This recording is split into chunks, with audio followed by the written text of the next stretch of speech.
Alors, donc, les Américains n'iront pas à Ramstein, à la conférence de paix de Zelensky, là. Ils n'iront pas. Non. Ah, non, ils ont une raison très sérieuse. Ils ont un robinet qui sautait. C'est horrible. Ça a provoqué une inondation, mais terrible, terrible. Je dis, oh non, non, c'est vrai. Tout l'appart est fichu. Voilà. Oui. D'eau partout, partout, dans le salon, dans la cuisine, là. Le parquet flottant, là, qui flotte, les canapés, tout ça. Non, moi, je dis, c'est bon. Même le président, donc, ben, lui, il reste parce il est solidaire, mais même tous les autres, ils restent parce qu'il faut éponger. Hein. Blinken, là, avec les petits seaux, là, il se balade et il éponge, il éponge. Ah, c'est une raison, je veux dire, valable pour n'a pas, donc, aller protéger la paix avec Zelensky. Non, non, non, c'est très grave.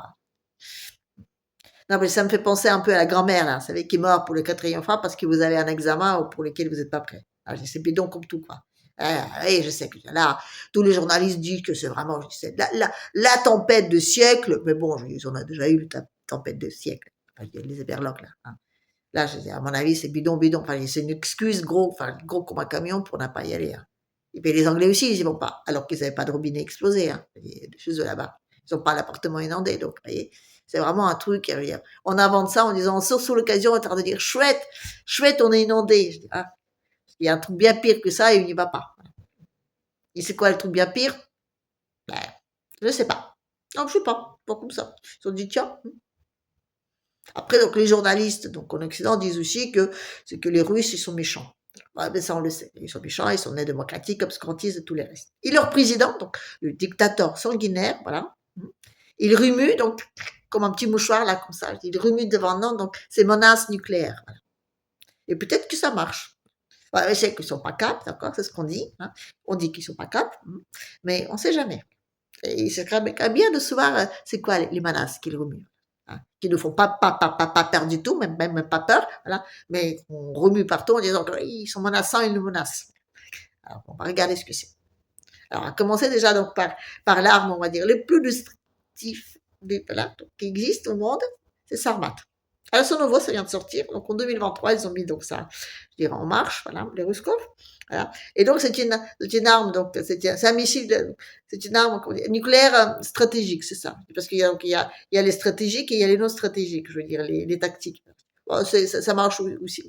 Ça vous casse, je veux dire, direct, mais je veux dire, que c'est un peu différent. Par exemple, Sarmat, voilà, ben, quand ça tombe, ça vous détruit un territoire, à peu près un territoire, à peu près comme un état de Texas, voilà.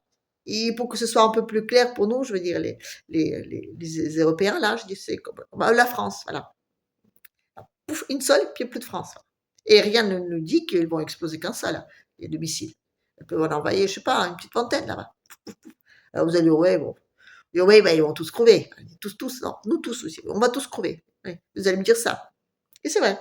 Poutine a dit ça comme ça. Il dit, oui, oui. Tout le monde va crever. Voilà, la différence, c'est que les méchants, ils vont juste crever et nous, on aura au paradis. Une belle affaire. Alors, on dit qu'ils vont peut-être pas l'utiliser parce qu'ils sont peut-être pas fous. En même temps, Poutine dit que, vous savez, nous, le monde dans lequel la Russie n'existe pas, la Russie telle qu'on la veut, donc souveraine et, je veux dire, et capable, je veux dire, ça ne nous intéresse pas. Voilà. Hein, c'est jamais, hein. Peut-être qu'il ne bluffe pas. Hein, c'est jamais. Enfin bon, encore une fois, je veux dire, c'est trop énorme pour que vraiment, je veux dire, hein, même si c'est vrai que c'est bien pensé. Parce que ça vole, donc déjà, ça vole très vite, voilà, très très vite. Et puis ça a comme une capacité, je veux dire, anticontinentale très, je veux dire, ça peut voler très loin. Ce qui fait qu'ils ne sont pas obligés de passer par le pôle Nord, donc, où il y a les défenses donc, des Everlocks là-bas, mais ils peuvent passer par le pôle Sud, voilà, auquel personne ne pensait. Donc, du coup, c'est pas défendu là-bas. Donc, quelque part, on peut se dire, si je veux dire, un État comme Texas, d'un seul coup, il n'y a plus, ouf. Non, mais non, faut pas y penser. Non, faut pas y penser, c'est affreux, c'est affreux, c'est affreux. Oublions ça. C'est juste un mouchoir qu'on remue là, comme ça, devant le nez des gentils, pardon, des gentils, donc, occidentaux, juste pour leur faire peur. Voilà. Alors, en même temps, il n'y a pas que ça. C'est les méchants russes. Méchants, très méchants, très méchants. Là, parce que j'ai ras-le-bol qu'on me supprime mes vidéos sur YouTube. Alors, les Russes sont méchants. Ils sont très, très, très méchants. Voilà, vous m'avez compris. Alors, les très, très, très, très méchants russes, donc, qu'est-ce qu'ils ont comme nouveau truc là? Alors, les nouveaux trucs, ils ont donc l'avant-garde. Voilà, c'est nouveau. Ah, nouveau, quand je dis nouveau, pas si nouveau que ça. Non, je dis pas si nouveau que ça parce qu'ils ont commencé à élaborer donc ce projet en profitant, attention, en profitant. Hein. Ils ont sauté sur l'occasion du méchant là-bas, le fait que les Américains, donc d'une façon unilatérale, ont rompu tous les accords qui étaient donc sur l'élaboration de ces armes-là. C'est un accord qui était signé donc en 72 ou 60, ouais, 72, c'est ça, voilà. Donc, et les Américains, ils ont dit tiens, non, on n'a plus envie oui, voilà, on est Shishimon, donc c'est nous qui décidons, voilà. Et donc, les méchants russes ont profité de ce fait pour dire tiens, nous aussi, on va faire pareil. Vraiment des profiteurs. C'est vraiment, bref, donc ils ont profité. Ils ont profité donc pour inventer l'avant-garde. Alors l'avant-garde, donc c'est un missile, donc balistique, pareil, donc, qui vole très très vite, très très vite. Il y a 27 fois donc, la vitesse du son. Les émerlogues, donc ils ont 8 fois, donc, eux ils ont donc 27 fois. C'est-à-dire que je veux dire, les émerlogues, on dit, ils ont envoyé donc leur missile, voilà. Les Russes, donc ils ont fini leur café, voilà. Ils ont gratté le nez, ils ont appuyé sur le bouton.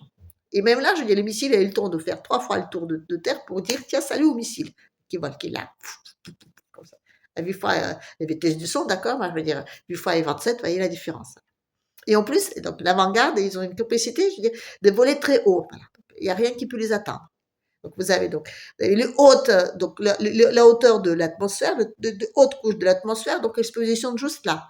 Juste, vous montez encore d'un mètre et vous êtes dans le cosmos. Donc ils sont juste un peu plus bas, voilà. Et donc quand ils arrivent là-haut, voilà, donc ils ont donc le truc qui propulse, donc, qui se sépare, voilà, donc ils se mettent autour là. Et là les très méchants, donc ils se séparent en trois. Donc, ça fait trois petites fléchettes comme ça qui volent très vite, voilà. Donc ils sont faits avec une matière qui fond pas on va dire à cette vitesse-là, parce que c'est très très chaud. Ça supporte à peu près, on va dire quoi, 2000 degrés, voilà. Juste pour info, donc dans un crématorium c'est 1000 degrés. C'est deux fois la chaleur de crématorium. Voilà.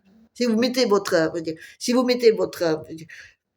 corps à l'intérieur d'un missile comme ça et que vous voulez le brûler, non, non, non, non, non, non, même pas en rêve, vous voyez. Ça supporte vachement, on va dire, la température. Et donc, quand ça vole dans un espèce de nuage de plasma, voilà. Je sais pas déjà pour moi, un nuage de plasma, c'est totalement, je sais pas ce que c'est. Et de voler dans un nuage de plasma, je sais pas ce que ça donne. Mais il paraît que c'est hyper efficace. Et surtout, je veux dire, si vous vous tirez dessus avec un laser, ça rebondit, ça sert à rien. Et donc, et quand ça vole, donc, je veux dire, ça peut passer aussi bien donc par le pôle Nord que par le pôle Sud, un peu comme les sarmates, voilà. Et aussi, ça peut changer de direction. Par exemple, si vous envoyez un missile, hop, hop, il fait comme ça, hop, hop, hop, hop, comme ça. Et puis, il y en a trois, voilà. Donc, il faut envoyer 3 missiles, voilà. Et puis, eux, ils se croisent, là, comme ça. Ils ont, comme on dit, des trajectoires, on ne peut pas prévoir, voilà. Je parle de l'avant-garde. Vous voyez, c'est pas simple. Et puis, c'est très précis, très, très précis. Donc, vous êtes là avec votre petit café, là, téléphone à côté, paf, ça tombe dans le téléphone. Il y a à 10 cm près, hein. Très précis. Ça tombe de haut direct, ouf, comme ça. Ça vole vite, c'est très maniable et très précis. Non, mais c'est vraiment une sale bête, voilà. Et puis dans la même série de sales bêtes, ils en ont inventé encore un, donc ça s'appelle Burevestnik. Voilà. Alors Burevestnik, ça veut dire, c'est celui qui annonce la tempête, voilà. Bure, c'est tempête, et Vestnik, ça veut dire, c'est celui qui annonce. Et ça, c'est aussi un truc pas cool. Non, pas du tout. Donc, c'est un machin qui vole avec ses propres poutres. Ouais, oui, non, mais c'est vrai. Et vous savez, quand vous volez avec vos propres poutres, je dis, ça coûte pas cher. Bon, déjà, je dis, par exemple, je parlais de Sarmat, mais ça, c'est cher, c'est très cher, très, très cher. Pour ça, donc, les Russes, ils étaient obligés de se sacrifier pour chaque missile de 2500 frigos, voilà. Ils ont démonté les machines à laver pour faire les chars, voilà. Bon, ils n'avaient déjà pas beaucoup de machines à laver, ça c'est vrai. Mais ils sont très, très efficaces. Donc, vous savez, avec un boulon, il faut un char, voilà. Vous voyez, je veux dire, avec un démantèlement d'une machine à laver, il vous faut un régiment. Donc, vous voyez. Pour les sarmates, c'est plus compliqué. Déjà, donc, c'est des frigos, là. Et il faut donc 2105 frigos par un missile. C'est cher, c'est très cher. En même temps, vous voyez, il commence à faire froid, là, à Moscou. Ils ont branché le chauffage, donc, depuis le 9 octobre. Voilà. Ils ont branché le chauffage dans la ville. On crève de chaud, là. Parce que là, je suis à Moscou, donc on crève de chaud. Ouais, je sais. Je sais, vous avez du mal à me plaindre quand je dis que je crève de chaud dans mon appart et que je suis obligée d'ouvrir un peu la fenêtre pour dormir. Il fait très chaud à Moscou dans les appartements, ils ont branché les chauffages. Eh oui, je sais. On est toujours, comment dire, l'herbe plus verte chez les autres. Et à Moscou, on crève de chaud dans les appartements parce que les petits malins, ils ont branché les chauffages. Voilà, c'est comme ça. Donc, comme ils ont branché les chauffages, ce que je veux dire, c'est qu'ils n'ont plus besoin de frigo. Oui, parce qu'ils ont des balcons et des bords de fenêtres. Alors, ils peuvent garder leur bouffe sous les bords de fenêtres. Hein. Ils sacrifient patriotiques comme ils sont, donc tout leur frigo pour Sarmat. Voilà. C'est pour ça qu'ils flippent les autres. Parce qu'ils ont dit, oh là là, il commence à faire froid là-bas. Déjà, pour le contre-offensif, on n'a toujours pas acheté des chapkas, première chose. Et deuxième chose, les Ruskov, là, ils vont sacrifier leur frigo maintenant qu'il fasse froid. Alors, les Sarmat, ça peut voler. Hein. Et je vous ai dit, hein, en Texas, paf, il n'y en a plus. Hein. Voilà. Comme quoi, je veux dire, ça tient très peu, hein, les choses, voilà, comme ça. Alors, donc, les Boliviesnik, voilà, ça, c'est pas cher. Voilà. Là, ils ont besoin de sacrifier rien du tout parce que ça vole, comme je dis, avec ses propres proutes. Voilà. Et quand je dis ça, je dis, bon, d'accord, c'est pas vraiment le prout, hein, vous avez compris. Il faut s'imaginer, quoi. C'est une façon, c'est une parabole, vous voyez, quand je dis avec les proutes. Enfin, ça, c'est un petit peu à ça. Parce que quand le truc, donc, ils se mettent sur l'orbite, oui, parce que les Boliviesnik, ils se mettent sur l'orbite. Donc, l'avant-garde, c'est juste donc, dans les hautes couches de l'atmosphère. Les autres, ils sont juste un étage plus haut. Donc, pas suffisamment haut donc, pour aller dans le cosmos, mais juste à la limite. Voyez. Donc, on ne peut pas les atteindre avec des contre-missiles. Non, c'est pas possible. Donc, ils se mettent sur l'orbite et ils tournent. Voilà. Et quand ils tournent, donc, ils prennent l'air à l'extérieur. Hein. Donc, à l'intérieur, ils ont je sais pas, un petit système donc, nucléaire. Voilà. Donc, ils chauffent l'air. Et une fois que l'air il est chaud, paf, il s'expulse. Il prend, il expulse, il prend, il expulse. Et c'est ça, il vole avec ses proutes. Et quand vous volez, excusez-moi, avec vos propres proutes, déjà, ça coûte pas cher. Et en plus, je dis, vous pouvez tourner pendant des mois et des mois. Une fois qu'ils les ont envahis là-bas, et ils les ont envahis, donc il y a quelques semaines, voilà. Tout le monde libre était, je dis, scandalisé. Ils ont dit, oui, cette arme, elle va être interdite à circulation dans l'atmosphère. Ils ont dit, c'est pas dans l'atmosphère, on s'en fout, on est fiers de circuler quand même. Voilà. Et ils ont balancé.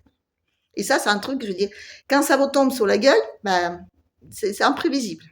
Bon, déjà, les autres, donc ça passe par le pôle sud. Donc déjà, les Émerlocs, ils n'ont jamais pensé qu'il y a un truc qui peut leur tomber sur la gueule à partir du pôle sud. Boliviesnik, lui, il tombe direct. Voilà. Donc, ils n'ont pas besoin de passer par des frontières, vous voyez, là où il y a des protections. Là. Il tombe direct. Il arrive, paf, il tic. Et quand ça tombe, ça vous perce. Donc, déjà, de la hauteur où ça tombe, voilà, ça vous perce tous les trucs de bunker. Là. Tous les milliardaires qui ont plaqué un pognon monstre en disant qu'ils vont se planquer à plusieurs mètres, donc dizaines de centaines de mètres, donc là-bas, là, avec des nanas et de la bouffe, là, ça servirait strictement à rien. Ça perce. Vous mettez 100 mètres de béton armé, paf, ça vous perce. Et ça fait un gros bout. Et précis, je vous dis, très précis. Parce qu'ils ont aussi des armes pas précis. Très efficaces et pas précis. Et c'est là, je veux dire, c'est là, comment dire, politiquement, je veux dire, non politiquement, correct. L'arme dont je parle. Parce que c'est pas nucléaire. C'est aussi destructif, mais c'est pas nucléaire. Parce que c'est nucléaire qui est interdit. Parce que nucléaire, il paraît que donc ça empoisonne les environnements. Cela, elle tue juste tout le monde. Après, vous pouvez venir et reconstruire dessus. C'est pas toxique. C'est ce qui reste. Il faut juste attendre un peu que ça refroidisse parce que c'est très chaud. Donc là, on est plutôt à les 3000 degrés, voilà. Même l'avant-garde, il va fondre là-dedans parce que c'est très très chaud. Je parle de Haute-Ban 9000. Voilà. C'est comme Orban, mais avec Haute-Ban. C'est presque aussi, on va dire, c'est presque aussi explosif, voyez. Sauf que quand ça tombe, je parle pas d'Orban, non, je parle de la bombe là, de Haute-Ban 9000. Là. Quand ça tombe, voyez, ça a 2 explosions. Ça touche même pas terre, non. Par exemple, Boliviesnik, lui, il va vous fondre, il va passer, il va fondre du béton, il va rentrer dedans. L'autre, il va fondre du béton aussi, mais par-dessus. Parce que quand il tombe, donc, il y a une première explosion qui balance du gaz, aérosol, un gaz très, donc, très, comment dire, qui s'enflamme très rapidement, voilà. Donc, il balance, et puis après, donc, il y a une deuxième explosion qui allume le gaz. Et là, donc, une grosse boule de feu qui boule, mais tout. Et comme c'est pas nucléaire, comme je viens de le dire, c'est pas radioactif.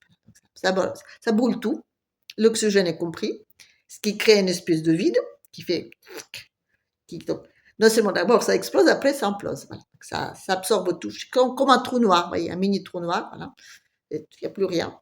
Et donc ça baisse aussi la tension, une chute de tension direct. Donc tous vos petits cellules, voilà, même ceux qui n'étaient pas brûlés, genre protégés, voilà, elle explose. Donc, comme on dit, même les bactéries ne survivent pas. C'est peut-être un bon moyen de lutter contre le coronavirus. Enfin, bref. C'est juste une idée en l'air, comme ça. Et je les donne surtout pas aux ceux qui veulent, hein. Non, non, non, non, non. Non, non, c'est pas bon. Non, c'est pas bon. En même temps, c'est efficace. Enfin, je veux dire, c'est efficace, comme dire. C'est pas précis aussi, voilà. C'est ça que je voulais dire. C'est pas précis comme arme. Non, non. C'est aussi pas précis comme les fabres, voilà. Les fabres, c'est aussi une arme que les Russes donc utilisent beaucoup maintenant, donc, surtout en Ukraine là-bas. C'est des fabres 500, 1500, 3000, 5000 et 9000. Alors, les 5 et les 9, ils ne l'ont pas encore utilisé. Non, non, non. Ils ont utilisé les 3000 et il paraît que ça fait ouf. Le monde libre a crié, oh, les méchants, les despotes, les sanguinaires, tout ça. Ouh là là, les crimes de guerre. Voilà. Ils ont... Non, c'était pas cool, hein. Non, c'est vrai que vous tombez charge, il n'y a plus de village. C'est très, très destructif. Par exemple, si un jour, comme ça, imaginons, hein, on jette un truc comme ça sur la tête de Zelensky, qui est à Kiev. Ouais. On n'a pas besoin d'une arme précise, non, non, non, non, non. Dans le sens qu'on ne sait pas où il est vraiment. Ouais. On n'a pas besoin. On peut juste jeter un truc comme ça, 9000, voilà, 2 millions de morts, il n'y a plus de ville. Donc lui, il peut être là, il peut être 3 rues plus loin. Bon, ils ne le feront pas, non, non. Non, ils ne le feront pas sur Kiev. Non, non. Non. Parce que je veux dire, ils disent que c'est pas là qu'on décide des choses. Mais parce que vous savez quoi? J'ai écouté donc plusieurs donc émissions sur ces armes-là, sur la télé russe là. Et donc on peut aussi laisser les commentaires. Hein. Ouais, bien sûr, c'est pas du tout la liberté de la parole, tout ça. Voilà. Enfin, quand même, j'ai tenté. Et donc je me dis, ben, comment ça se fait que les Russes ils ont tout ça et puis ils les utilisent pas? Non, mais un peu genre, ouais, j'ai fait ma blonde. Ah, et pourquoi vous l'avez et vous ne le faites pas? Je me suis fait incendier. Ah non, incendier. Ouais, on n'est pas des démocratiques, on n'est pas des nazis, on est quand même, c'est pas contre nos frères qu'on va faire. Moi, quand même l'idée il vous vient dans la tête de dire qu'on pourrait utiliser ça un jour, vous voyez. Non, c'est comme ça. Alors, vous savez, quand les Russes disent ça, normalement, je comprends que l'Occident, ils y croient pas. Hein. Je comprends. Hein. En même temps, ils n'iront pas à Rammstein. Ouais, ils ont une inondation de siècle. Donc peut-être qu'il y a des trucs comme ça, je dis. Comme par exemple, allez, Poséidon. Poséidon, vous savez ce que c'est? Non. Donc c'est un drone sous-marin. 200 km/h. Ouais, vous allez me dire, ouais, c'est pépère, hein, il y a une bagnole sur l'autoroute. C'est vrai. C'est sous l'eau quand même. 200 km/h sous l'eau, et surtout, je dis très très bas, hein, vous savez. Là, donc, comment on appelle ça? C'est le non, attendez là. Thermocline. Alors, je ne sais pas ce que ça veut dire. Mais pareil, quand ça longe le thermocline, c'est très bas. Et que ça rebondit au radar, là. C'est un gros machin, voilà, qui fait à peu près. Allez, combien elle fait là? À peu près voilà, une vingtaine de mètres, voilà, sur 2 mètres de largeur. Voilà. Et donc, et quand ça explose, donc déjà à la ronde, ben, ça vous détruit plusieurs bateaux, ça vous détruit. Si vous avez un ou deux, comment ça, un truc là, c'est qui transporte des avions là, les porte-avions, c'est ça? Il n'y en a plus. Ça vient de bas et paf. Et ça provoque des vagues, donc, qui font à peu près allez, 20 ou 50 mètres de hauteur. Une petite vague, comme ça. Et la petite vague, donc, s'il arrive sur la plage, comme ça, s'il n'y a pas, donc, il n'y a pas d'obstacle, on va dire, sur la plage, ça rentre à 50 km dans la profondeur. Voilà. Une rade-marée chic. Voilà. Attention, je dis là, ce qui se passe en Floride, les Russes ne sont pour rien. Hein. Ça tombait du haut. Alors. Enfin, du haut, je dis. Non. Ça tombe. C'est naturel. Voilà. Attention. Même si les Russes, ils sont capables de faire ça aussi. Non, c'est vrai ils ont des tas de gadgets comme ça, tu dis, ouf. Ils en ont même dans les séries de Dieu, là, quand on parle de Poséidon, ils en ont un autre qui s'appelle Zeus. Non, non, non, ça n'a rien à voir avec Mimi, non, attention.